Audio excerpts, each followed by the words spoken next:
weed is one thing, but that's really to help me go to bed at night. What I have learned turning 48 is now that I'm older, I do life a little bit differently. Like, there are certain things I don't watch on TV anymore unless I have a cocktail in my hand. Like, I've been sober for too long. My new plan is for the next 50 years, no more sober. I want to be a little bit lit all day, every day, for no reason, okay?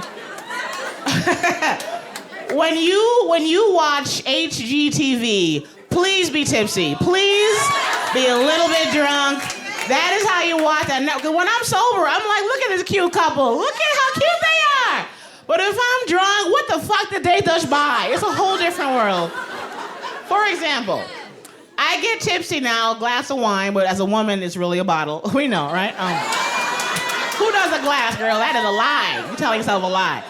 But I have a glass of wine and I watch HGTV. The first show I've gotten used to with a little bit of buzz in me is Tiny House Hunters. Anybody here watch Tiny House Hunters?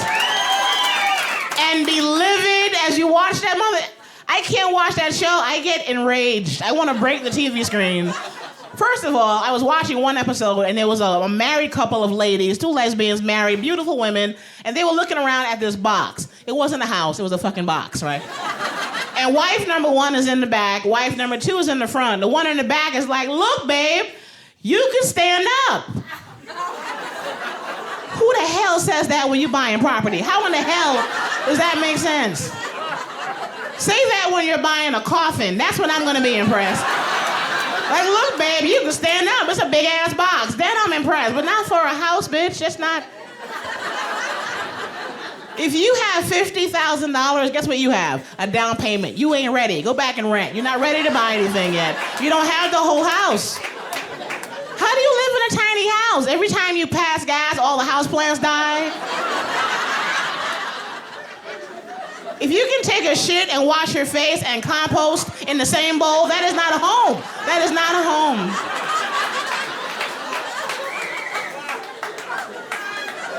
And only Caucasians, only white folks want to live in a goddamn tiny house. If anybody black or brown is in a tiny house, you know what that is? Jail. It's fucking prison. We got arrested, things went bad. You know what I'm saying? We don't want to be in nowhere that tiny. The next show I love with a little bit of buzz in me is Good Bones. Watch that next show, Good Bones. 2 little ginger ladies, red hair, very pretty, adorable, lovable women. I love them. But they buy pieces of shit in the worst neighborhoods and try and convince you it's an amazing investment. They were in Indianapolis, right? Looking at what had to be a crack house, right? And they're walking around, and I'm looking around the corner. Do they not see? They had syringes on the floor, fucking dead babies in the corner. Do you not see what you're walking around? And then they remodel the whole thing, and then when they're done, they're like, look, we used to have prostitutes in the garage and cook meth in the dining room, but look at this backsplash. Look at this backsplash! Don't you want to live here?